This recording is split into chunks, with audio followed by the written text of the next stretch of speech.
fi fura dogo toro ne kame chaba indema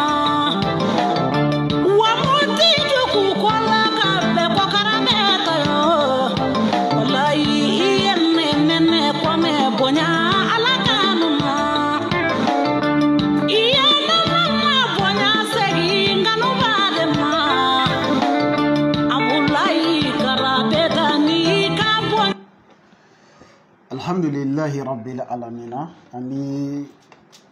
foloka shetane gwen kabo kene kono ambade flelikela ani lamenikela mali kono ani mali koka amba nyini dalba masafe ala kan gishi kabo hadamade shetane ani jine shetane otoroma ambade antunye ashuda awla kafo nala sonama bi amina kana sigi kaseka wala wala le bake awye kokura kanyeshi ambadenw ma minnu be kan sui Facebook sanfɛ ma minnu be ni olu fana be kan lamɛ radio sow la an be don min na iko bi bawo mɔgɔ caman be ka bila sur radio Mali kɔnɔ yan Burkina ani ka taa se Côte d'Ivoire ma vraiment an b'u fo dantɛ foli min na ko ala ka hɛrɛ kɛ an bɛɛ lajɛlen ye an badenw o tɛmɛnen kɔfɛ bi mbala a kɔnɔna sɔsɔlen don alhamdulillah a kɔnɔna falen don kosɛbɛ wala an bɛ fɛn min ɲini kanubaw fɛ déjà aw ka video ninnu aw ka partager o bɛ sɔn ka diya n ye kosɛbɛ kosɛbɛ an bɛ Kibaru TV ale sanfɛ nin wagati in na an bɛ a baarakɛlaw fo ka administrateurs fo ka wulikajɔ kɛbagaw ka olu fo k'u waleɲuman dɔn k'u barikada Kibaru TV baarakɛlaw bɛɛ lajɛlen o tɛmɛnen kɔfɛ ka foli kɛ ka ɲɛsin an ka page ba ma ni o de ye Sherifula Actu Sherifula Actu a baarakɛlaw k'aw fo Mali kɔnɔ ani Mali kɔkan ka foli ni waleɲuman dɔn kɛ ka ɲɛsin aw bɛɛ lajɛlen ma alhamdulillah o tɛmɛnen kɔ an fa kɔrɔ minnu bɛ yen an ba kɔrɔ minnu bɛ yen minnu ye an wele ka dugawu kɛ an ye mɔgɔ minnu bɛ yen ni olu y'u ka kanu yira an na vraiment an bɛ bɛɛ lajɛlen fo dantɛ foli min na ka ɲini ala fɛ ala ka hɛrɛ ka n'aw ye a ye cœur sɛbɛkɔrɔ bila kosɛbɛ o de bɛ kumatigi nisɔndiya a ye cœur sɛbɛkɔrɔ bila alhamdulillah o bɛ nisɔndiya o bɛ n fari foni aw ka video ninnu fana partager an badenw an tɛna ko in bila dagirindala sujet o ye fila ye peut-être sujet bɛ se ka kɛ fila ye mais an bɛ se k'a fɔ a fila in bɛɛ bɛ tali kɛ kelen de kɔnɔna na wala mais min bɛ ɲini aw fɛ kanubaw n ka kuma bɛɛ lajɛlen kɔnɔna na an b'o de fɔ anw lamɔ ko tɛ an kɛ dɔgɔyalikɛba ye an lamɔ ko tɛ an kɛ fananikɛla ye an lamɔ ko tɛ an kɛ bananikɛla ye kumatigi bɛ ka fɛn min fɔ aw ɲɛna dɔrɔn o ye ka hakiliw de lakunu kumatigi bɛ ka fɛn min fɔ aw ye janfa minnu labɛnnen don kumatigi bɛ ka fɛn minnu fɔ aw ye complot minnu bɛ dugu ma aw tɛ fɛn minnu kalama ne bɛ aw bɔ olu de kalama donc o la k'a ɲini aw kelen kelenna bɛɛ lajɛlen fɛ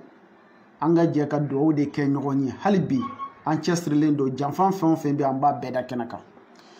n'ala sɔnna a ma yaraba a bɛ n ka foli lase a ma kanubaba don vraiment a bɛ réseaux sociaux kan a bɛ ka seko n'a damayira kɛ yaraba an b'a fo dantɛ foli min na kumatigi ka foli bɛ a ye kosɛbɛ ko k'a cɛsiri a ka jija ko in tɛ ko nɔgɔn ye mais a bɛ ka prévu minnu di alhamdulillah o ka ɲi kosɛbɛ ko n'a bɛ kuma yɔrɔ o yɔrɔ a kana kuma fiyewu f'a ka dalilu dafalen de ka sɔrɔ a bolo hɔrɔn ka ca ni nɛgɛjuru ye hɔrɔn siri a b'a tigɛ n'i ye jurukisɛ kɛ ka hɔrɔn siri a b'a tigɛ mais ni hɔrɔn dalakan y'a siri ka ban a ti tigɛ fo lahara o la o yɔrɔ de la an b'a fɔ aw bɛɛ lajɛlen ɲɛna yaraba an b'i fo k'i waleɲuman dɔn ala ka hɛrɛ ka n'i ye ka foli kɛ ka ɲɛsin AMC International Abdul Karimu Chama Burkina k'aw fo ka waleɲuman dɔn Sarisi Sadia a Côte d'Ivoire k'aw fo ka waleɲuman dɔn dante foli min na aw ka cɛsiri na aw ka wulikajɔw la ani aw bɛ kan ka video minnu partager fantan naani bɛɛ lajɛlen fɛ an badenw bi o bɛ bɛn novembre kalo tile 8 ma san 2021 dankɔrɔba seginna ka na kokura kɛnɛ kɔnɔ dankɔrɔba min ni a ka kuma man ca belebele min ni a ka kuma man ca jigima faden min ni akakuma mancha asigina kana kene kono ni wasa ye wasa min farala wasa koroleka wala alhamdulillah bilibili basigina kana kene kono kokura bilibili bawla bilibili basigina kana kene kono kokura abi fo mimma ko Traoré muso de kuma tigi karabenta min togo obi chamanu kuma shiche min yele abi dengenu abi sigoro tla ula ka joro ban u bolo pep o kuma tigi de segile ndo kana kokura ne directeur de groupe sympathisant directeur de ne voilà ko fo aw nyana aw ko me wahabia aw ka groupe sympathisant a directeur de ne a groupe imbe directeur de ne ne ko bla yoro mi ma tise ka boyi awla utisi wa fente ke fana ne ti bo fe bin kalama sabla ko kemali ka ke du kono dude te fe min kalama hal nasro aw ne dude te haklina kilenye me ko tse ka ke du kono dutigi ti fe min kalama wa dude umba do ko dutigi ba kalama bu ko tugude donc ola ne kuma kelen de fo nga video tabane na sens ça nyemin bla jonda flake jate mbora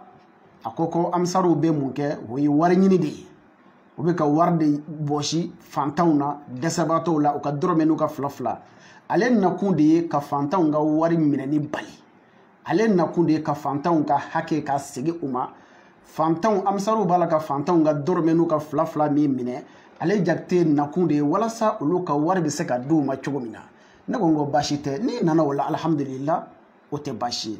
o maintenant anana kana munye kokura anana kana balika ye ale jakte kelen fana bala ka binana ni mugan fana deli fantan kelen fe kokura fo ka tla ka wulu barikada o ka binani no fe ko barikada o ka mugan no fe ne bora no prévu de ko flabla nyogon koro ngo alsilamu ko donaw hakilitigu famitugu ngo uko hakili jagabo horon nenkun flamana soro adaka ba ayta cife muna folo ba mana bana koro sogo duni ma ku te koro sogo dun ko sabla nen fla be koro da oni horo ye koro sogo du ki kana ka fla folai o kuma na horo bana koro sogo duma ne ma min ko ale horo nye no labana kata koro sogo du ka kla kana ka fla folai ne ko fanani te o solution ye banani te o solution ye ne de ko a prévu bene bolo ne de ya di ati soso nye mun fo ka daka aw ka dangoroba aw ka PDG aw ka kumatigi dakantigi dakabana cɛmin te soso aw ni ɲɔgɔn cɛ réseaux sociaux sanfɛ Traoré musow de balaminingalaba wara nana sigi ngo ne bi min fɔ aw ka kula n'a sɔsɔra ne te kuma réseau sanfɛ fanani be min banani be min nafa t'o la o ni ye fanani ye gɔdi o gɔdi y'a ye dɛsɛra de ne ko ne ye min fɔ jakite ne b'i yira adamadenw de la wallahi ne t'i fanani ne t'i banani a yɛrɛ jumɛn ko fiction ngo est ce que i bɛna dɔn fɔlɔ ni ne gɛrɛ i den yɔrɔ min na cɛsiri gɛrɛ i ka kurusi jala la sa dɛ ne t'i den ye non ne t'i den ye donc o la a jatigɛra sigi banna jɔyɔrɔ banna tile bɛɛ kɛ wele ne ka ci ka ca jakite ne ka ci de ka ca ne t'i dɔrɔmɛ fila delibaga ye jakite ne ka ci ka ca ne t'i mugan delibaga ye mɔgɔw fɛ jakite ne ka ci ka ca ne t'i taa tunga na ka tila ka taa tunga goyara na ko n bɛ taa ka taa n balo ɲini sira kɛ ni alisilamɛw kɔ ka réseaux sociaux kan ne t'o kɛbaga ye jakite donc temps tɛ ne bolo ka se ka e laminɛ nani la k'e laminɛ sira wɛrɛw fɛ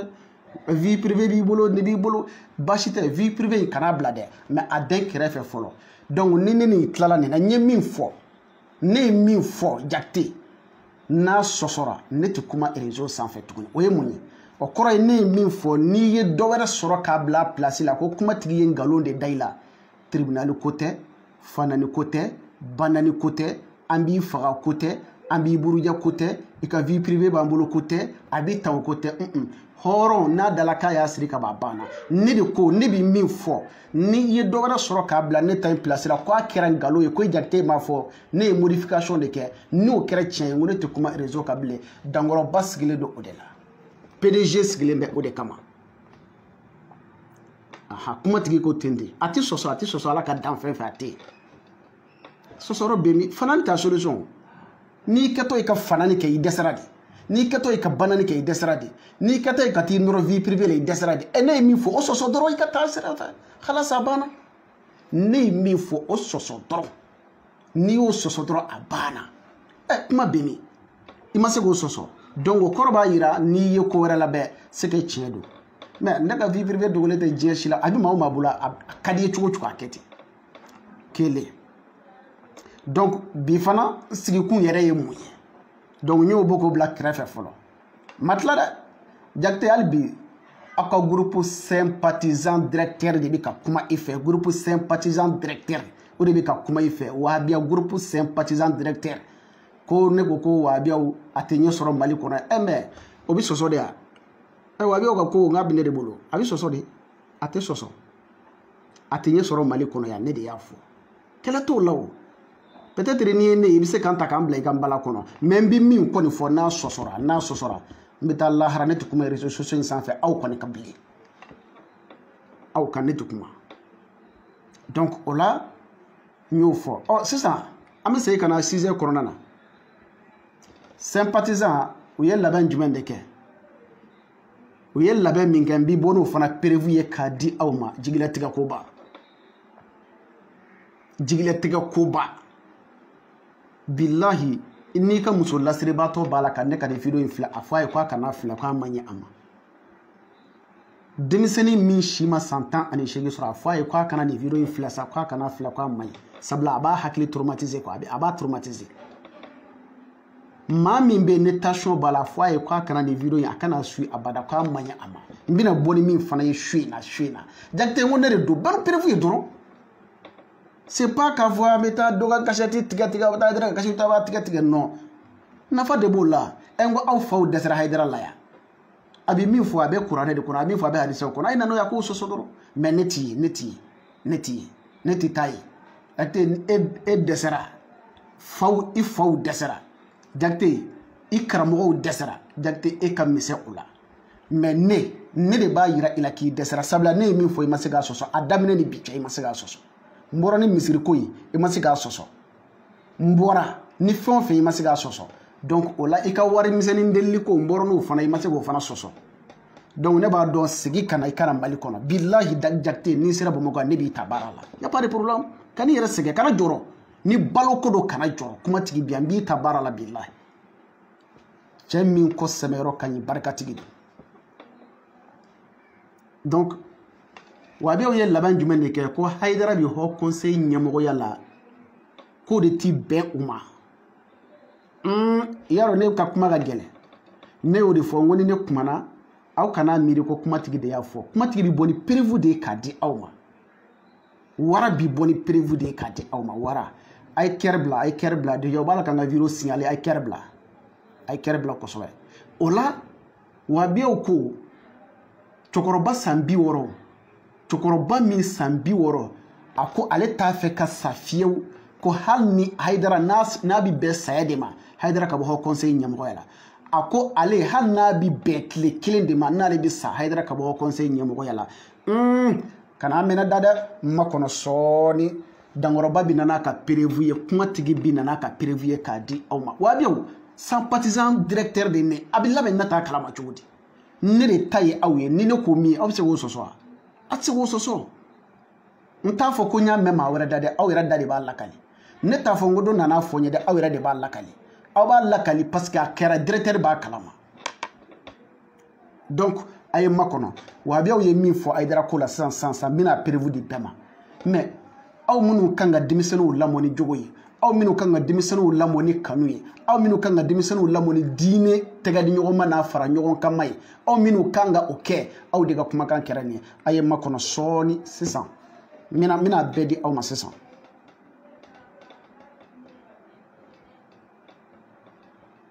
kana perese dɛ ni wara bɛ yan dɔrɔn a tɛ perese ka n'i ɲɛ kumu ka video kɛ sa parce que ni tiɲɛ t'i bolo i b'i ɲɛ kumu ka video kɛ ni tiɲɛ t'i bolo dɔrɔn i b'i ɲɛ kumu de ka video kɛ quoi ni tiɲɛ t'i bolo dɔrɔn i bɛ to ka girin parce que dalu t'i bolo ni dalu t'i bolo dɔrɔn kɛlɛ de don donc n bɛna abi cɛkɔrɔba in lamɛn dɛ a ye cɛkɔrɔba lamɛn Ala kama. Salam alaikum wa rahmatullahi ta'ala barakatuh. C'est Batsan Tamakulu, numéro 1. Mali kono ani Mali ko kan. O be fo ka be wali mando. Iba do ko ni lim fe suga ni. Mais ajake système do ni ajake kuma do la mais ana ajeyon ga kuma do la mais. C'est le nerf video quoi. Ni te ji ola alhamdulillah rabbil alamin te ji ola. O dim sen ni du shikorola fo biworo an kili ne tenge saya wati sidon ta do wati kili minu me tieni la na folo kwanga tu manda wero be so tu ba so me jena ba so de jena wan ta do ala di buto me tieni anta fa ka bla ko kono ni kon ba ni ofe aka yuli choko aka yuli ti aka bo anga jama tona wala ka banga shama nyemo wala kena mo ka siga lafiya shama siga betu la shama siga sabutuli kuma me wala mina kam bi kena atoro bele ka tanga me bo yi lafiya assalamu alaikum wa rahmatullahi ta'ala barakatuh aw yara ni mere sympathisant groupe Jakte e ka mo e ka groupe ini ka groupe la dew aw de ka kuma kera ne Jakte boy kan fana soso nyemi fo tsika soso yani lahara ke boy kan fana soso Jakte ay fla kamalini wele kana Ala kama kumbi fe ka kala akana walanda tane bolo fla kamalini aya wele kana fla aw bonya be yoro mais fla kamalini aya takana abi rezo kuma ba dabla uga ki tili aka chiefo ubi akana mali kono anga bara dama chokoroba sambi woro wude ko halina ale tafe ka safiyo fo haidara ka bo conseil nyamo warila ama dawma de ale de flani ka demisenu de chou ku ka wuli fananina ka hidra fanani o ka wuli o ka banani ke ka hidra banani interega be siga so abe ga bla andirot nga foli baye Mamadou official ambi fu beje meja amenyo ngolo anga tabani ay mbi prévu de di awma ati soso na soso ne ti kuma réseau sans fait chogorba sambi woro wodi flaka kumata chogorba sambi woro emi kanga jore ga lahara la chogorba sambi woro emi kanga demisenu kana nyogona chogorba sambi woro emi kanga kanu yira demisenu na chogorba sambi woro emi kanga tegadi nyogoma dira demisenu na chogorba sambi woro emi kanga jore ikaburula chogorba sambi woro la ilaha illallah hali demiseni san flaka fsanini billahi mokorobaya te sijaye sa mokorobaya bonya te sijaye bonya te toye bonya te jamuye bonya adama de jugo ani kewali bamano ngoti koni yete nda data ite kono were data o kofe ne mena ka kanar da awi epimba kalama mo kuma na awfe ko kana so kuma tigi sinka do kelena mo ya fo awi amena ko kana so kuma tigi sinka do kelena parce que ale ga kele ati nan nya mede ale bi na ka dalude mi te so fo lahara chokoroba sije chokoroba sambi woro chokoroba ala nyesiranya chokoroba faso kanu chokoroba dina kanu kira kanu balela lahara joro balela o de flani ye bi ka modo konia Sheriff Usman Madani Haidara konia ko demisenu ka wuli u ka fanani demisenu ka wuli u ka banani demisenu ka wuli u ka shuru demisenu ka wuli u ka buruja demisenu ka wuli u ka galon dala demisenu ka wuli u ka video tiga wala ba ye Jakte be ka video tiga minun ke a hakilna bora yandi voilà Jakte bala ka video tiga li fon fe gede a hakilina bo yoro flani a soutenir baga de flani ni chokoroba ni num de be ka soutenir ama bande dowre de bi ama bande dowre de bi mesege akan me ko sobe chokoroba sambi woro aba be fo ga bo neti sambi woro dala o ne bolo ni ndama bo shinra la fo la ere na lamada aya lama Salam alaikum wa rahmatullahi ta'ala barakatuh. C'est Batsan Tamakulu, numéro 1. Mali kono ani Mali ko kan. O be fo ka be wali mando. Iba do ko ni lim fe suga ni. Mais ajake système do ni ajake kuma do la mais ana ajeyon ga kuma do la mais. C'est le nerf video quoi. Voilà. Ne te ji ola alhamdulillah rabbil alamin te ji ola. O dim sen ne du shikorola fo biworo an kili ne tenge saya wati sidon ta do wati kili minu me tieni la na fɔlɔ ko an ka to manda wɛrɛ la o bɛ ni sɔrɔ cogo o cogo o b'a sɔrɔ n bɛ diɲɛ na o b'a sɔrɔ n tɛ diɲɛ na wa n t'a dɔn ala de b'o dɔn mɛ tiɲɛ na n t'a fɛ k'a bila k'o kɔnɔ ne kɔni b'a ɲini aw fɛ a k'a yuguyugu cogo o cogo a k'a yuguyugu ten a ka bɔ an ka silamɛtɔ na wala a ka bɔ an ka silamɛ ɲɛmɔgɔya la tiɲɛ na mɔgɔ ka se ka lafiya silamɛ bɛ se ka bɛn cogo min na silamɛ bɛ se ka sabali cogo min na an bɛ yɔrɔ min na komi bi tiɲɛ na a tɔɔrɔ bɛɛ ka di tan k'an bɛ bɔ ni lafiya salamaleykum wa rahmatulahi taala wa barakatuh. Sonja bini fa koyi ni bi sa dusukasi fɛ bilahi cɛkɔrɔba e bi crise piqué ka sa sabula ne bi yan a y'a jɔ n ka ji min dɔɔni fɔlɔ kumatigi ma ye dɛ fanani ta solution ne t'i fanani ne t'i banani mais cɛkɔrɔba hali ka sa sisan parce que nin fana ye lebu wɛrɛ de ye e ma i sabali lebura bilahi cɛkɔrɔba i ma se lahara fɔlɔ i sabali lebura san 61 a y'a jɔ n ka ji min dɔɔni fɔlɔ kumatigi bɛ segin ka na n bɛna dɔ wɛrɛ di aw ma o su in na sunɔgɔ tɛ yen dɛ.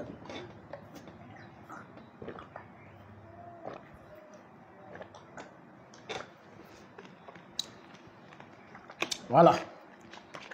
N y'a fɔ aw ye nka aw kana ne sen dɔ kɛlɛ la. Voilà. Aw kana kumatigi sen dɔ kɛlɛ la. Ne sen ma ɲɛ aw ka kɛlɛ la. Ha? Ne sen ma ɲɛ aw ka kɛlɛ la. Cɛkɔrɔba san 60 o de ko parce que dongo dɔw bɛ réunion na dɔw b'a fɔ ko hɔn an ka to ni mandat wɛrɛ comme ni premier mandat banna kuma yɛrɛ ye min ye dɔw ko u bɛ ka réunion de kɛ dɔw ko vraiment k'u k'a lajɛ ko u k'a to ni mandat fɔlɔ banna mandat filanan na donc u bɛna ka na wulikajɔw sabati cogo bɛɛ lajɛlen na ni Hayidara ko k'a bɛ mandat filanan ɲini dɔrɔn a tɛ se ka sɔrɔ cogo o bɛ kɛlɛ o kɛlɛ wuli u b'o wuli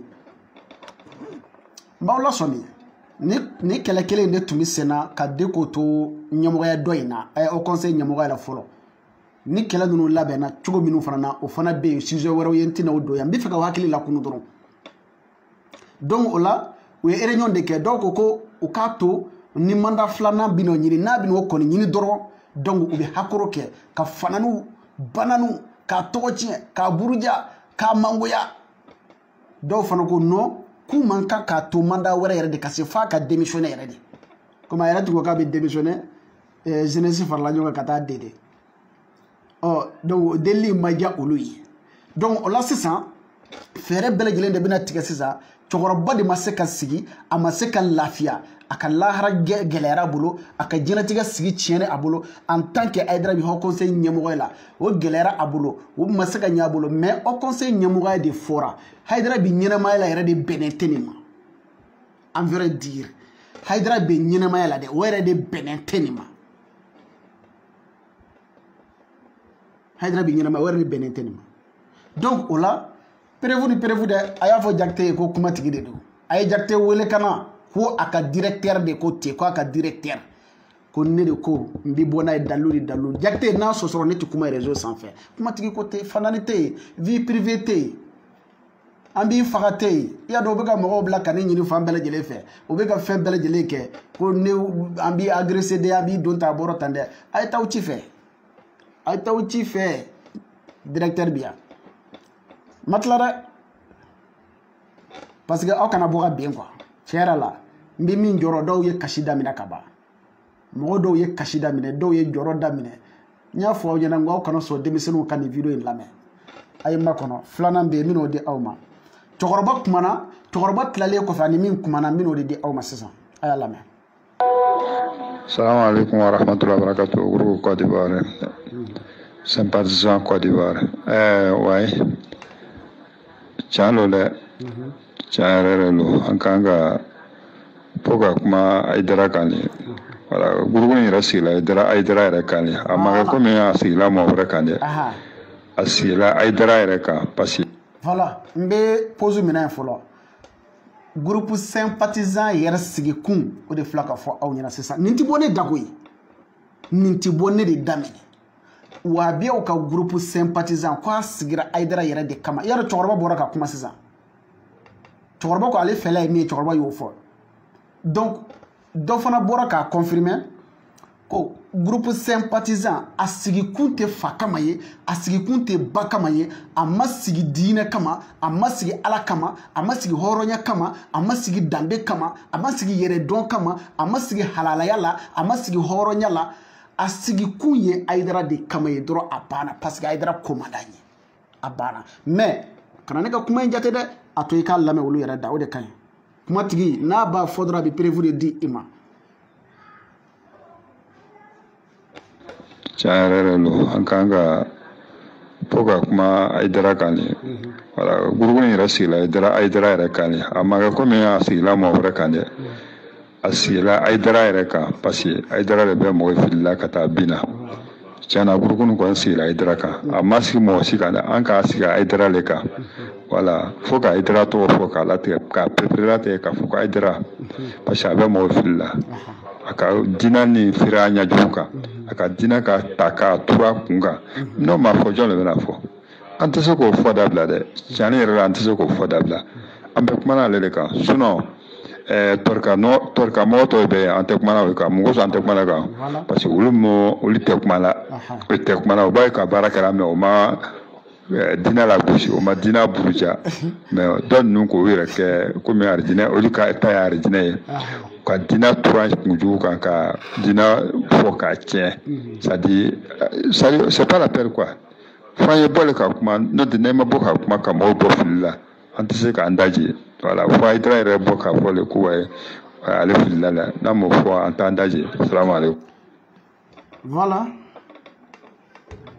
caman bɛ crise pige nin yɔrɔ in na wahabiya wa bɛ cogo di wahabiyaw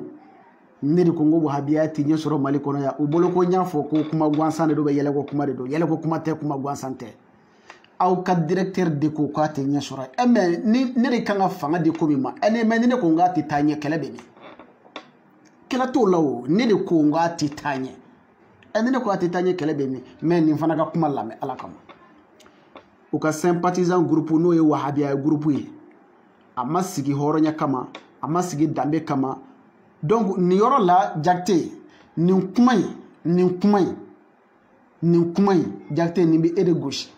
mais lamɛn dɛ Jakite nin kuma in bɛ e de gosi parce que mun na e ko mɔgɔw ka 20 ni 40 di k'aw bɛna diinɛ dɛmɛ o tuma na aw ka 20 ni 40 bɛ di de k'an bɛ Haidara kɛlɛ Jakite nin e lagosi dɛ n'i ye kodɔnna n'i ye faamutigi ye nin y'i lagosi dɛ nin kuma fila in bɛɛ e de lagosi Jakite parce que ko groupe in sigi kun fila t'a la groupe in ma sigi fako kama a ma sigi ba kama a ma sigi hɔrɔnya kama a ma sigi danbe kama a ma sigi yɛrɛdɔn kama a ma sigi sabali kama a ma sigi jamana dɛmɛ kama a ma sigi diinɛ dɛmɛ kama a sigira de ko an ka Haidara de lagosi ko a sigira o de kama ɔ Jakite ne m'a fɔ dɛ i ka mɔgɔw de bɔra k'a fɔ ko i ka 40 i bɛ k'a deli o de kama i bɛ ka 20 deli o de kama aha ayiwa Jakite 40 deli kun an y'a dɔn sisan kɔni an ye ka 40 deli kun dɔn sisan kɔni n y'o de fɔ wari bɛ taa hali Orange Money numéro minnu fɛ a bɛɛ bɛ ne bolo ne de y'a fɔ a bɛ sɔsɔ wa a tɛ sɔsɔ a bɛ taa hali Orange Money numéro minnu fɛ a bɛɛ bɛ ne ko bɛ se ka dogo directeur la directeur Kuturu ko bɛ se ka dogo ne la sympathisant kɔnɔ la sympathisant kɔnɔ a tɛ se ka dogo ne la sympathisant Côte d'Ivoire aw tɛ se ka foyi kɛ ne tɛ min kalama sympathisant Mali aw tɛ se ka foyi kɛ ne tɛ min kalama ah directeur aw tɛ se ka foyi kɛ ne tɛ min kalama bon ne lamɛn donc 40 bɛ ka deli 20 bɛ ka deli ko parce que a ka di forfait ka taa an ka taa Haidara fa nani forfait ka taa an ka taa Haidara ba nani ayiwa a filɛ nin ye et puis ka tila k'a fɔ mais nin yɔrɔnin na n bɛ fɛ ka aw conseil bureau membre interpellé nin yɔrɔnin na a bureau des ulémas n bɛ fɛ ka interpellé nin yɔrɔnin na aw tulo bɛ n kan na aw bɛ ne ka vidéo suit kosɛbɛ aw ye Jakite n'a ka sympathisant mankan mɛn dɛ o ko k'olu ka groupe ma sigi foyi kama ka Haidara de lagosi k'a buruja bureau des ulémas aw conseil kɔnɔna na aw y'a lamɛn dɛ n'aw n'u tɛ complicité la a bɛ bɔ k'a condamné de et puis ni maa o maa bɔra nin kɔfɛ ka Haidara fanani k'a banani billahi Haut Conseil bureau de jugement o ye aw de ka o ye aw n'u tɛgɛ de bɛ ɲɔgɔn bolo ni aw ma bɔ ka kuma la c'est que aw de bɛ ɲɔgɔn fɛ cɛ la mais o tɛ sɔsɔ dɛ o ye kɛnɛkan ko de parce que mun na ni ne wulila ka taa nin fɔ aw ye aw bɛna fɔ de non aw t'a kalama k'a sɔrɔ foyi tɛ kɛ wa a bɛ aw dama ni ɲɔgɔn cɛ o tɛ fɛn min kalama foyi tɛ kɛ wa a bɛ aw dama ni ɲɔgɔn cɛ u bɛ ɲɔgɔn informer cɛkɔrɔba san 61 o fila ka kasi a ɲɛji la sigiyɔrɔ banna la a tɛ se ka dumuni kɛ a tɛ se ka baro kɛ a muso fɛ a tɛ se ka baro kɛ a denw fɛ a tɛ se ka baro kɛ a ka kabila la a tɛ se ka taa foli kɛ buranna na a tɛ se ka bɔ ka taa yɔrɔ si a tɛ taa misiri la a tɛ seli Ala kama a tɛ sun Ala kama a tɛ hiji Ala kama a tɛ jagabɔ Ala kama ale ka fɛn bɛɛ bɛnnen b'a ma de fo Haidara de ka bɔ Haut Conseil ɲɛmɔgɔ la sinon ale tɛ lafiya a ko hali ni ale bɛ sa de Haidara ka bɔ Haut Conseil ɲɛmɔgɔya la ale de y'a fɔ ne b'a fɔ ne m'a fɔ kɛlɛ bɛ min ne m'a fɔ ne m'a fɔ ma tigi m'a fɔ aw y'a mɛn ale de da donc o k'a sigi kun ye o de kama ko denmisɛnninw ka bɔ ka Haidara buruja ko denmisɛnninw ka bɔ ka Haidara fanani denmisɛnninw ka bɔ k'a banani donc sisan ko tiɲɛ yera donc o la sisan mugan min ni Jakite bi k'a deli a deli kun an y'o de dɔn sisan n y'o de yira aw la sa o de la ne ko Jakite ne na o na i kɔlɔsi fulaw de i kɔlɔsi billahi i kɔlɔsi ni ne ko hali sini ni ne ko bɛ bɔ i kama ne bɛ prévu di mais Jakite n bɛ k'i kɔnɔ fanani tɛ banani tɛ i ka mɔgɔw ka n wele k'u bɛ a don ta bɔrɔ ta k'u bɛ na agresser c'est à dire n bɛ fɛ i k'a fɔ ko kuma tigi ye min fɔ ko ngalon don anw ni tɛ sympathisant groupe tɛ anw ma nin kɛ donc o la anw bɛ min fɔ an bɛ min kɛ anw bɛ se ka o dɔn o la n bɛ na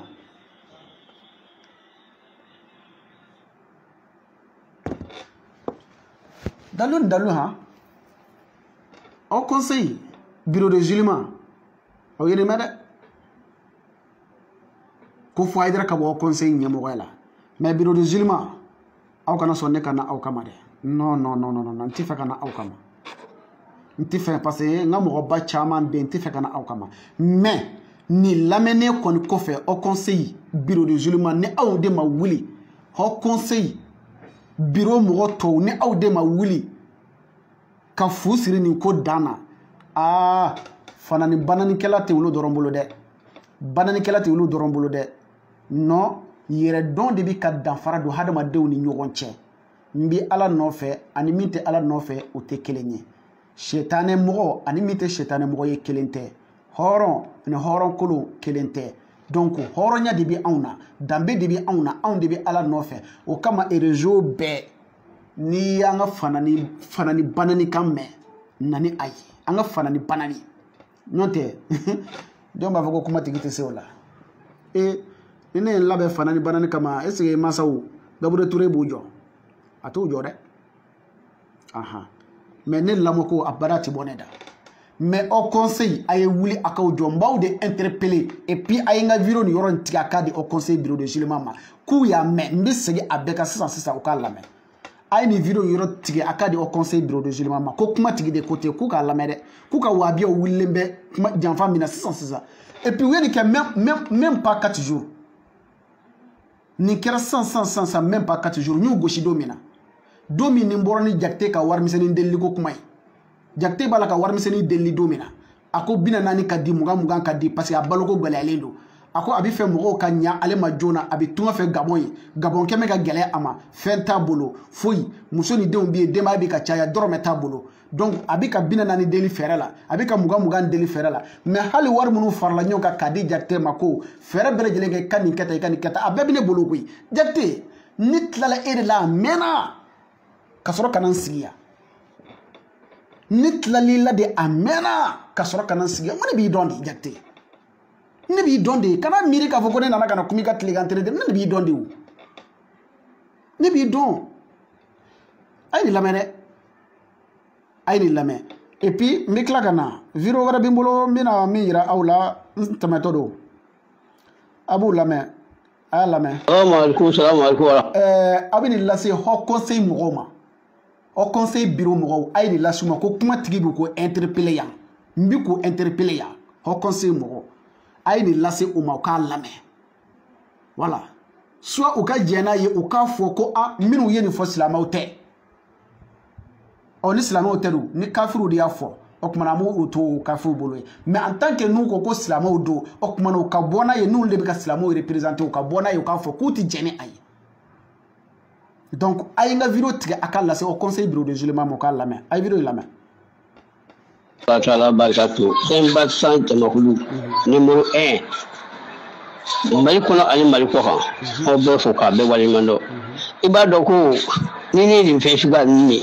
komi Hayidara kɛ système dɔrɔn ni Hayidara kɛ kuma dɔ yɔrɔ lamɛn a n'a jɛɲɔgɔnw ka kuma dɔ yɔrɔ lamɛn cɛ ne bɛ nervi de quoi ne tɛ jigin aw la alhamdulilayi rabbil alamin ne tɛ jigin aw la aw ye denmisɛnnin ye ne dun si kɔrɔla fo 61 ne tɛ n kɛ saya waati si dɔn n t'a dɔn waati kelen min mais tiɲɛni yɛrɛ la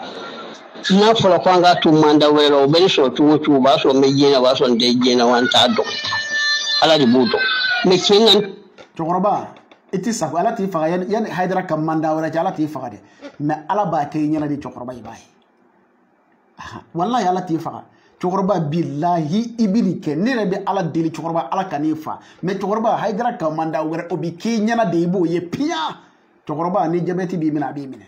cɛkɔrɔba ni tension b'i ben a b'i ben cɛkɔrɔba n'a y'a sɔrɔ i bɛ wuli ka taa jamana wɛrɛ la o tɛ baasi ye cɛkɔrɔba n'a y'a sɔrɔ i bɛ dugukolo segin ka don a kɔrɔ o tɛ baasi ye mais ne kɔni bɛ ala wele ala t'i fa ne ka dugawu bɛ jaabi sabu ne tɛ maa hasidiya i denkɛ ka dugawu bɛ jaabi sabu ne tɛ maa hasidiya ne dusukun tɛ hasidiya fɛ cɛkɔrɔba an ka tɛmɛ. t'a fɛ k'a bila k'o kɔnɔ ni kɔni b'a ɲini aw fɛ a k'a yuguyugu cogo o cogo a k'a yuguyugu ten a ka bɔ an ka silamɛyatɔn na wala a ka bɔ an ka silamɛ ɲɛmɔgɔya la tiɲɛ na mɔgɔ ka se ka lafiya silamɛya bɛ se ka bɛn cogo min na silamɛya bɛ se ka sabati cogo min na kuma an bɛ yɔrɔ min na kɔmi bi tiɲɛ na a tɔɔrɔ bɛ k'ale tant que a ma bɔ yen. tant que a ma bɔ ale tɛ lafiya a ye nin yɔrɔ in tigɛ a k'a di aw conseil mɔgɔw ma n bɛna filanan bɛna an b'o fara a kan.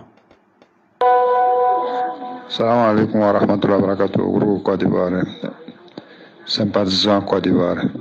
Ouais. Tiens, le Ankanga Poga kuma Hayidara Kani. Voilà, groupe ni rasila Hayidara yɛrɛ kan ye. A ma kɛ komi a sigila mɔgɔ wɛrɛ kan dɛ. A sigila Hayidara yɛrɛ kan parce que Hayidara de bɛ mɔgɔ filila ka taa bin na. Tiɲɛna groupe ni kɔni sigila Hayidara kan. A ma sigi mɔgɔ si kan dɛ. An k'a sigi Hayidara le kan. Voilà, faut ka Hayidara tɔgɔ fɔ k'a latigɛ k'a perepere latigɛ k'a fɔ ko Hayidara parce que a bɛ mɔgɔ fili la a ka diinɛ ni feere a ɲɛjugu kan a ka diinɛ ka ta k'a turu a kun kan n'o ma fɔ jɔn de bɛna fɔ an tɛ se k'o fɔ dabila dɛ tiɲɛni yɛrɛ la an tɛ se k'o fɔ dabila an bɛ kuma n'ale de kan sinon tɔrɔkamɔgɔ tɔw bɛ yen an tɛ kuma n'olu kan mun kosɔn an tɛ kuma ne kan. parce que tɔrɔkamɔgɔ tɔw olu bɛ sunɔgɔ la ayi tɔrɔkamɔgɔ bɛɛ lajɛlen ye fa kelen ba kelen ye. tɔrɔkamɔgɔ bɛɛ fa kelen ba kelen a ye nin di aw conseil mɔgɔw ma ko kumatigi ko ten ma tila n bɛna fɔlɔ n bɛna dɔ bɛ réseau in dɔ b'a bila dɔ ye kamalenni dɔ ka vidéo ci ma fɔtɔkɛnin dɔ de don ne ma da n'a kunkolo bɛ mais n bɛna vidéo in k'a la fɔlɔ aw k'a lamɛn ne ma da n'a kunkolo bɛ wallahi fɔtɔ dɔn nka n'a ka fɔtɔ bɛ haut conseil n bɛ segin aw de ma haut conseil a bɛ bɔ ka déclaration kɛ de ne t'aw to yen aw bɛ bɔ aw bɛ déclaration kɛ n t'aw to yen aw yɛrɛ ma dɛ ne ma fɔ n b'aw fana ne ma fɔ n b'aw nani n ma fɔ n b'aw fɛngɛ mais ne kɔni t'aw to yen aw yɛrɛ ma ten n'a y'a sɔrɔ aw m'a mɛn nka n'aw m'a mɛn ne t'aw to yen fo aw k'a mɛn nka n'aw y'a mɛn n'a k'aw tɛ kuma dun aw conseil o kumana a bɛ sɔrɔ ka na ko in tiɲɛ fɔ ɲɔgɔn ye aw denkɛ min t'aw fa nani denkɛ min t'aw ba nani a tɛna ni kuma jugu ye aw ma a tɛna ni lahalaya jugu ye aw ma a tɛna ni ɲɛkumu ye aw ma parce que aw ye n karamɔgɔw n fa filanw donc n kɔrɔw olu de faralen don ɲɔgɔn kan o la mɔgɔw b'a la yɛrɛ ne yɛrɛ ka kɔrɔ ni mɔgɔ minnu ye parce que aw tɛna si da dɔn ni ne fana ko sisan ko n ye san 61 i bɛ se k'o sɔsɔ ala kana kɛ cɛkɔrɔba in de ɲɔgɔnna ye donc o la a ye mun de fɔ i b'o fana lamɛn dɔw ye vidéo in ci ne ma dɔ bɛ ne ja tigɛra ne ma o su bɛɛ ne ma se ka sunɔgɔya lamɛn dɛ. anw ka kira fɔlɔ ani kira laban o de Imam Mahmud Diko ye ni to dɔn b'o f'i ɲɛna bi kira 300 ni kira 14 de don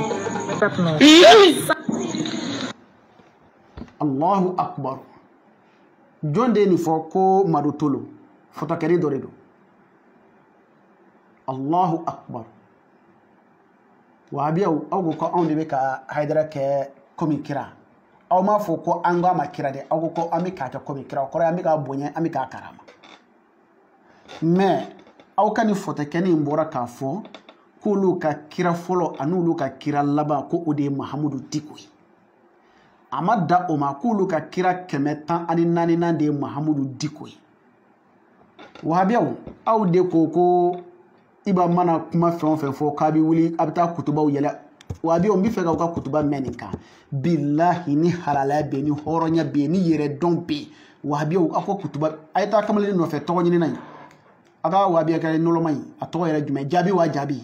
a ka wa bi kɛ tɔgɔ ɲini na n t'a dɔn a bɛ ka muso de ɲini wa a bɛ wari de ɲini wa fɛn o fɛn ne kɔni t'a dɔn mais a ye nin video in a y'a mɛn u bɛɛ y'a ye a bɛ réseau de sanfɛ u bɛɛ y'a ye donc k'u ka kutubaw yɛlɛ nin kan ko n'u ma kutubaw yɛlɛ nin kan a y'a di sɛbɛnni kɔrɔ kamalennin tɔgɔ ye jumɛn ye watarakɛni a y'a di u ma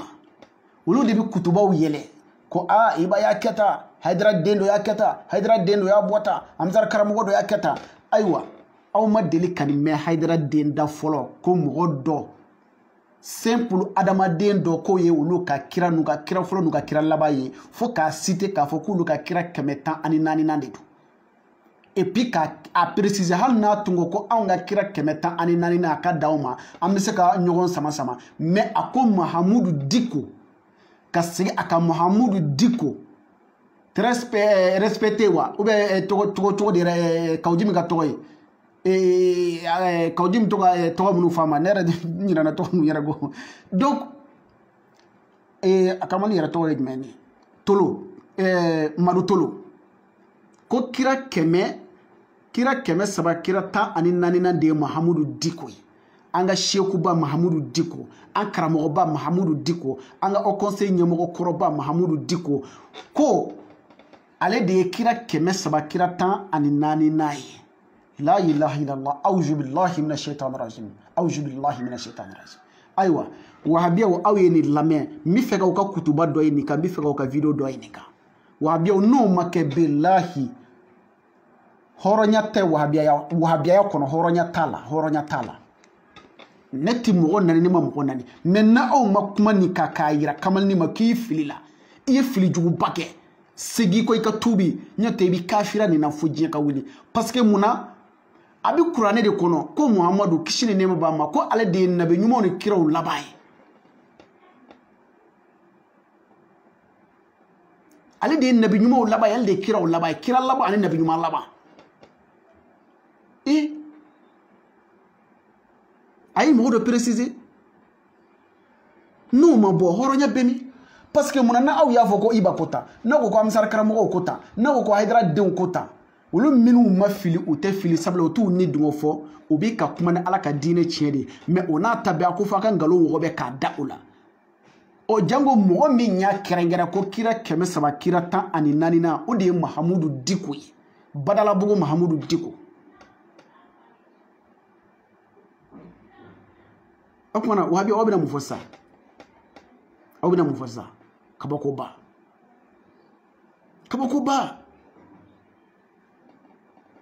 ni hɔrɔnya kɔni bɛ yen ne bɛ min dɔn dɛ ni hɔrɔnya bɛ yen ni nin fili juguba in kɛra ni hɔrɔnya bɛ yen ni nin diɲɛ wuli ko in kɛra ni hɔrɔnya bɛ yen ni nin kafiriya wale ko in kɛra ni hɔrɔnya bɛ yen wahabi aw tun kan ka bɔ de k'a jira diɲɛ bɛɛ la aw ta ye Ala ko de ye aw ta tɛ maa ko ye aw ta ye Ala ko de ni dɔ filila a b'a yira aw ka mɔgɔw la ko a tigi filila a ye kafiriya wale k'a ka tuubi ka segin a kɔ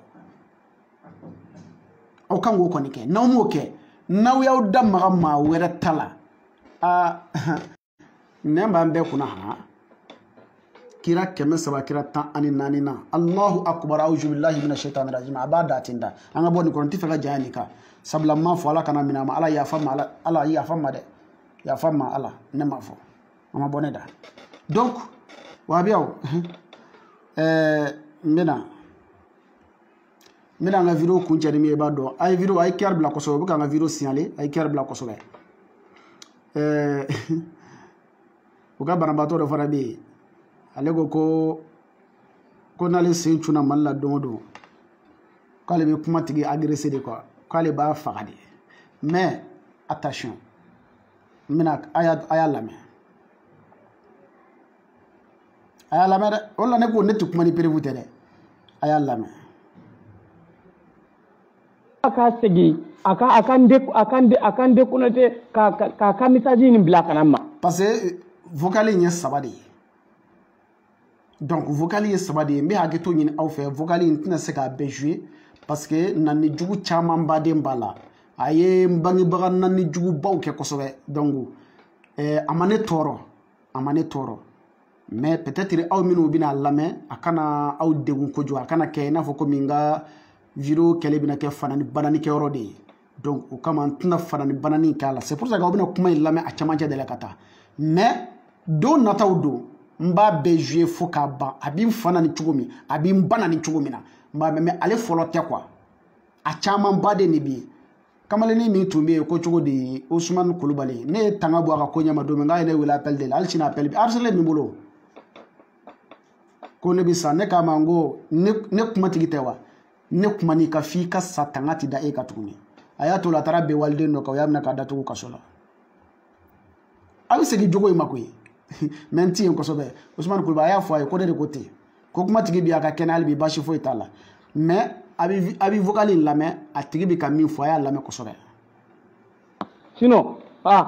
ni ala sɔnna a ka numéro bɛ n bolo ni m'a sɔrɔ WhatsApp la a ka numéro bɛ n bolo mais ni jigira Mali la don o don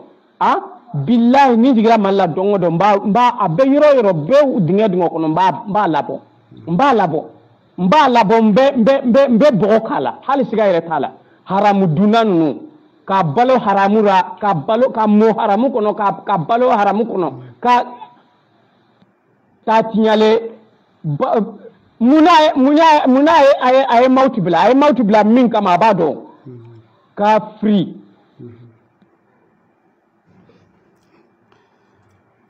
kɔnɔna la y'a mɛn mais message ni b'a d'a ma a b'a lamɛn ko ale ye fa kɛɲɛ ba kɛɲɛ a ɲɔgɔn ɲɛ ma den yɛrɛ tɛ dugukolo nin kan ye mais ni ala sɔnna ni sen jigira Mali la n b'a ɲini n bɛ dan sigi a da la billahi n ma muru don a kɔnɔna la i k'a fɔ ma tugun ale a ɲɔgɔn ɲɛ ma den tɛ yen y'a mɛn a ye de lamɛn dɛ a bɛ ka bon nin fana nin ye nani nɔgɔmaw de ye nani ni nɔgɔmaw de ye nin ne tɛna tɔɔrɔ koyi wallahi a tɛna tɔɔrɔ anw bɛ min nɔfɛ Hayidara min nɔfɛ nani min dara Hayidara kan est ce que a bɛ se ka da anw kan janfa min tigɛra Hayidara kama est ce que a bɛ se ka tigɛ anw kama mais bi côté u bɛ ka janfa tigɛ de kama mɔgɔw bɛ ka sunna cogo o cogo u bɛ mɔgɔw bila a ye taa kumatigi ka so yɔrɔ ɲini a y'a wele ta a y'a ka so yɔrɔ ɲini a ka taa agressé u bɛ mɔgɔw bila nɔfɛ ka yala fan bɛɛ lajɛlen fɛ f'u bɛ taa dɔw ɲininka n yɛrɛ sen kɔrɔ e de ye kumatigi ye wa u bɛ nin bɛɛ kɛ a bɛɛ vocal bɛ ne de bolo a bɛɛ vocal bɛ ne de bolo quoi nin fana ka vocal de filɛ nin ye dɛ mais peut-être a ka kuma dɔ kɔnɔ a y'a fɔ janfanti hɔrɔnkolo ni ne y'a janfa yɔrɔ min ye hɔrɔnkolo min kɛ o perewu b'a bolo a bɛna bɔ n'o fana ye don nataw la quoi parce que a bɛ ka vidéo in suivre a bɛna bɔ n'o ye don ne ka janfa bi maa o maa bolo bɔ n'a perewu ye bɛɛ sira bɛ bɛɛ bolo mais n ti n janya yen kosɛbɛ quoi n ti n janya a y'a lamɛn dɛ a ko n'ale cunna Bamakɔ yan don o don ko ale bɛ ne sɔgɔ ni muru ye et puis nin tɛ fana u ye mɔgɔ caman fana bila a la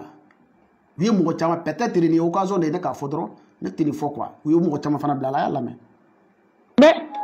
message ni b'a d'a ma a b'a lamɛn ko ale ye fa kɛɲɛ ba kɛɲɛ a ɲɔgɔn ɲɛ ma den yɛrɛ tɛ dugukolo nin kan ye mais ni ala sɔnna ni sen jigira Mali la n b'a ɲini n bɛ dan sigi a da la billahi n ma muru don a kɔnɔna la i k'a fɔ ma tugun. parce que munna i bɛ sɔgɔ ni muru ye parce que n ye Jakite ka lebu minnu ta k'u da kɛnɛ kan wa a bɛ o bɛ janfa min na n ye min ta k'a da kɛnɛ kan a banna a bɛ n faga o de kama koyi ale ma se ka taa rebelle ninnu nɔfɛ kɔrɔ fɛ ka taa olu faga dɛ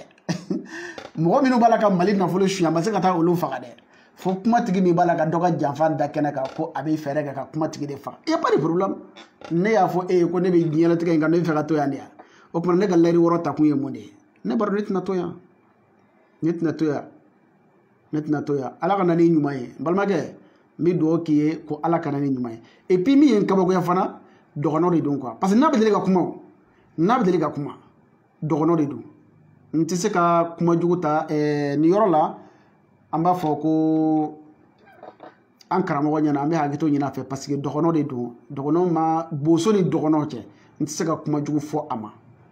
mais a k'a dɔn ko kumatigi ye cɛ min ye a bɛ ka tulonkɛ cɛ la a tɛ cɛ min dɔn bilahi n kan b'an karamɔgɔ jumɛn de ma n kan bɛ imam maliki tɛsuge ma i ye dɔgɔnɔw kunna wolo i ye dɔgɔnɔw kunna wolo maliki tɛsuge wallahi i ye dɔgɔnɔw kunna wolo dɔgɔnɔden dɔ de filɛ ka nin fɔ mais e ma kɛ ni ɲɔgɔnna ye i y'i karamɔgɔ kunna wolo k'i karamɔgɔ wasa maliki tɛsuge imam maliki tɛsuge wallahi n b'i fo parce que n ka di i ye n fo i ye n bonya o kama n tɛna hali kuma jugu fɔ nin ma mais n y'a kanu dɔrɔn mɔgɔw ka nin lamɛn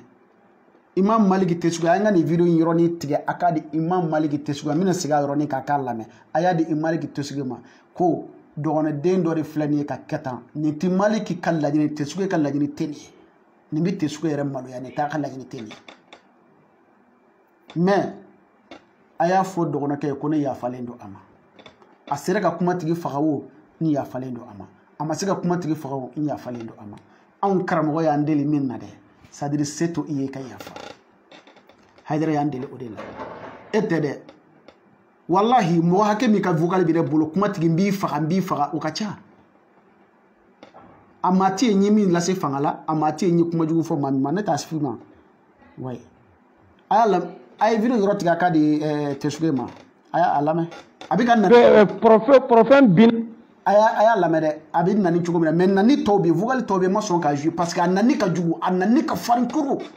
nani farimaba de don banani bilen min b'a dɔn fanani bilen min b'a dɔn et puis jɔn don dɔgɔnɔden dɔ k'a fɔ jɔn ma bosoden dɔ ne t'i nani et puis n yafara depuis n ma taa yɔrɔ jan bilahi n yafara i ma fanani banani de n yafara i ma wallahi n yafara i ma a y'a lamɛn. ta k'a dɔn fɛngɛ kɔnɔna la i y'a mɛn mais message nin i b'a d'a ma a b'a lamɛn de ko ale ye fa kɛɲɛ ba kɛɲɛ a ɲɔgɔn ɲɛ a ma den yɛrɛ tɛ dugukolo nin kan ye mais ni ala sɔnna ni sen jigira mali la n b'a ɲini n bɛ dan sigi a da la bilahi n ma muru don a kɔnɔna la i k'a fɔ ma tu ale a ɲɔgɔn ɲɛ a ma den tɛ yen ni message nin i b'a ta k'a d'a ma dɛ message nin i b'a ta k'a d'a ma a b'a lamɛn karamɔgɔ ta kɔni. billahi n'a bɛ sa n'a ma fali kule kɛ i k'a fɔ ma ko tu a lamɛn dɛ ala ka hakili ɲuman d'a ma donc n bɛ bɛɛ lajɛlen fo ka bɛɛ lajɛlen wale ɲuman dɔn a ka video a ka vocal kɔnɔna na a ye yɔrɔnin dɔ signalé n ko bɛ fɔ ne ka kuma kɔnɔ a y'a bɛɛ lamɛn a k'a bɛɛ to hakili la k'a lasegin ne ma a ko yala mun ye ne b'o Mopti Mopti ka tulo bɛ ne ma bɔ Mopti yɛrɛ fɔlɔ yɛrɛ ne kɔni bɛ na mission de la dɔrɔn ne bɛ segin quoi so ne ma bɔ Mopti fɔlɔ yɛrɛ ne muso bɛ yen n den bɛ yen n muso bɛ yen n denw bɛ yen ne ma bɔ Mopti dɛ a ye t'o kalama komi ale Jakite olu de bɛ yaala k'an ka vie k'olu de ne ka vie privée ɲini a ye Mopti bɛɛ yaala a k'an ka vie privée ɲini a k'a da kɛnɛ kan alhamdulillah an bɛ Ala fo k'Ala barika da an tubira wallahi an tubira de an m'o dogo maa si la an tubira de ni ne ka dulɔ min n'a video bɛ maa min bolo a bila réseau kan n taara ben walimuso ka yɔrɔ min n'a video bɛ maa min bolo a bila réseau kan i ye n ye bariso kɔnɔ yɔrɔ min n'a video bɛ maa min bolo a bila réseau kan n ye mɔgɔ min nkalon tigɛ mɔgɔ min ye k'i namara k'i ka wari minɛ i la k'i janfa n'a video b'i bolo a vocal b'i bolo bɔ i ka nkalon tigɛ bɔ dɔrɔn i k'a fɔ a banna kumatigi b'o dɔrɔn de nɔfɛ ko o tɛ n ka vie privée ye wa aw ye bɔ n'o yɛrɛ ye mais anw tubira mais dɔ bɛ tuubi ka tila kana kɛ diinɛ waraba ye ne b'o cɛw la taa n ka vie privée ɲini ne wolola Mopti de ka mɔ ye bilahi n bɛ baara kɛ arajo min na arajo sagan de don a dogolen tɛ mɔgɔ la o hali sini ni ne taara yen hali sini ni ne taara Mopti ni n nana n ka baara la ni n seginna ka taa Mopti n bɛ taa arajo kelen de la mais n bɛ aw signalé nin yɔrɔnin na n'aw tɛ kumatigi dɔn n bɛ video wɛrɛ n bɛ na ni o prévu ni o prévu dama ye ka n'o fana di aw ma tɔn dɔ sigira 2012 wagati min ni crise daminɛna ni crise juguyara 2012 tɔn dɔ sigira a fɔra ma ko sabati 2012 sabati 2012 cɛ min kɛra sababu ye ka sabati 2012 kun kari k'a bolo kari k'a ɲɛ ci Mopti kɔnɔ ne kumatigi don ne a bɛ aw ɲɛna ko aw ka ni kɛlɛ aw ka misɛnɛ kɔrɔ billahi cɛ min kɛra sababu ye ni sabati 2012 ma se ka ɲɛ sɔrɔ Mopti ne don sabati 2012 sigila secrétaire général fɔlɔ ye ne de ye mais kuma tɛ dɛ n bɛ bɔ n'a bɛɛ prévu ye k'a bɛɛ di aw ma ne bolo a bɛna sigi kun min kama ani a nana kɛ kun wɛrɛ min ye n bɛ bɔ n'a bɛɛ lajɛlen dalilu ye k'a di aw ma donc ni aw bolo de ko ne bɛ vidéo kɛrɛ la bi a y'a dɔn ko ŋana dɔ de sigilen bɛ cɛfarin dɔ de sigilen bɛ kumatigi de sigilen don sabati 2012 ne jɛɲɔgɔnw bi ani minnu ye baara caman kɛ mais min yɛrɛ de ko fɔ aw ye k'a mɛn cɛ min kɛra sababu ye n'a ma se ka ɲɛ sɔrɔ Mopti sabati 2012 a ɲɛna yɔrɔ bɛɛ fo Mopti a ma ɲɛ Mopti k'a sababu kɛ cɛ min ye ne don wa sympathisant n b'a jɔsi k'a bɔ yen sabula sympathisant ye ne ka kalandenw de ye ne ka denmisɛnninw de don donc warimisɛnnin deli nafa t'a la n bɛ aw fo k'aw waleɲuman dɔn siɲɛ wɛrɛ ni Ala sɔnna a ma prévu n bɛ bɔ n'a ye dɔɔni vidéo janyana n b'aw fo dantɛ foli min na k'aw waleɲuman dɔn ani k'aw barikada a ye vidéo in lase yɔrɔ o yɔrɔ ka di aw ye a y'a lase minnu b'a tigɛ k'a lase yɔrɔ wɛrɛw la a y'a lase radio so minnu bɛ k'a lase nin waati in na an b'u fo k'u waleɲuman dɔn ka foli kɛ ka ɲɛsin an kanubaga bɛɛ lajɛlen ma fɛn o fɛn bɛ k'an suit ani fɛn o fɛn bɛ ka vidéo in ka a partager fɛn o fɛn bɛ k'a aimer vraiment an bɛ bɛɛ lajɛlen fo ka bɛɛ lajɛlen waleɲuman dɔn ka bɛɛ lajɛlen barikada o ka kumatigi Karabenta don sɛgɛnbali ɲinanbali ne de ye cɛw ni ɲɔgɔn cɛ waraba ye n bɛ kuma ni n ka dalilu de ye ne tɛ furase n tɛ tɔɔrɔ n tɛ yirayira tari m'a faamu de ne de ye cɛw ni ɲɔgɔn cɛ musow bɛɛmakɛ ye ne de ye ɲin bɛɛ ka kɔrɔ tagajula ɲin de ye nka kolobɔw bɛ bila ale de ka a b'a mɔɲɔgɔ dɔɔni i ka kɔrɔ ni ne ye wo i ye ne fa ye wo i ye mɔkɛ ye wo nka ni ne cira ɲɔgɔn na dalilu la n b'a dato i la tari m'a faamu de n'i ye barakolon ye ka ba tigɛ ani fiɲɛ de bɛn bɛ ko la ni ne sigilen ya ka kuma wa a bɛ o ka ni n ka dalilu de don tari m'a faamu de n balimakɛ n balimamuso nin ka n'i tɔɔrɔ an ka taa ko n'u taar'o la tɛmɛnen de jara hali sini a ye na a bɛ dalilu de sɔrɔ a bɛ prévu de sɔrɔ yan bi kɔfɛ n b'a ɲini aw fɛ a ye tigɛ Jakite la a ye tigɛ a n'a ka mɔgɔw la ni maa minnu fana ye sugu kelen ye olu de bɛ se ka taa ɲɔgɔn fɛ y a pas de problème alhamdulillah an b'aw fo k'aw waleɲuman dɔn k'aw barikada aw bɔra ka vocal minnu lamɛn n'a ye degun lase ma aw ma dusukun an bɛ yafa ɲini aw fɛ Ala kama aw ka yafa kumatigi ma k'aw fo k'aw barikada k'aw waleɲuman dɔn alhamdulillah n lafiyalen wasalen min ka so yan n bɛ Ala barikada sini bɛ kɛ cogo min a bɛ Ala de bolo a bɛ anw kunna de anw mana ni fiɲɛ sama wagati min o de y'an ka wagati ye sini dugu bɛ jɛ k'an to yan wa o tɛ an kunna o t'an kunna sini dugu ka jɛ k'an to yan o t'an kunna n'o kɛra o ye ɲɛma de ye Ala ɲɛna a ma ɲɛ ta o t'an kunna Ala ka faamu ko ɲuman da an bɛɛ lajɛlen ma Haidara n'a ka famille an bɛ yafa ɲini aw fɛ parce que an bɛ kuma an bɛ don aw gasi la parce que mɔgɔw bi ka aw de nani anw de kama aw ye anw minnu bɔ janfa na k'an bɔ hasidiya la k'an bɔ nanbara la ko an kana kɛ jɛnɛyakɛla ye ko an kana kɛ fana ye ko an kana kɛ maafala ye aw ye anw bɔ o la aw y'an bɔ o la mɔgɔ minnu b'o la olu fana ko k'u ɲɛ ti da anw kan aw minnu ye anw bɔ a la k'u ɲɛ ti da aw fana kan donc aw b'a la ka nani anw de kama réseau bi ne de bolo a maîtrise bi ne de bolo réseaux sociaux maîtrise bi ne bolo n bɛ segin a kan Jakite n'a ka mɔgɔw réseaux sociaux maîtrise bi ne de bolo n'aw ko n ko ne b'a kalama n'aw ko ci cɔki n b'a kalama n b'a bɔ n'a bɛɛ prévu ye k'a da kɛnɛ kan a bɛɛ lajɛlen bi n bɔra n'i ka warimisɛnnin ko min ye aw taara wari bila banque la n y'a fɔ nka a reçu bi ne de bolo ne directeur de ko ten salamu aleykum warahmatulahi taala wa barakatu an bɛ ɲɔgɔn bolo n'Ala sɔnna ma inshallah